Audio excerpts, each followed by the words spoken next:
অ্যাওয়ার্ডও পায় না, নমিনেশন যারা থাকে তারা আসে এবং তারা এনজয় করে। এবং এটাও আমি দেখেছি তারা প্রচুর ভালো কাজ করেছে, কিন্তু তখন অ্যাওয়ার্ড পায়নি, কিন্তু তবুও তারা প্রোগ্রামে আসে, সবার সাথে দেখা করে, কথা বলে। তো অনেক কিছু দেখা যায় আসলে।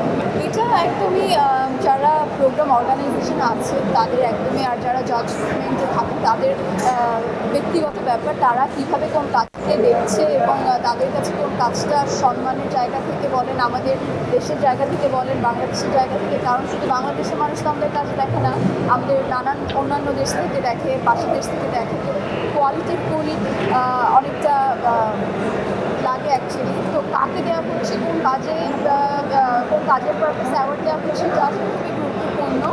তো এটা আমি বলবো যে যথাযথভাবে মাঝে মধ্যে ঠিকও দেওয়া হয়, মাঝে মধ্যে বেঠিকও দেওয়া হয়। আমার ছোটো মানুষ, এটা নিয়ে আমি বেশি কথা বলতে চাই না আসলে। একদম না, অ্যাকচুয়ালি এটা অ্যাওয়ার্ড প্রোগ্রাম সুন্দর করে পরিপাটি হয়ে আসতে হয়, তাই সুন্দর করে সেজে এসেছি।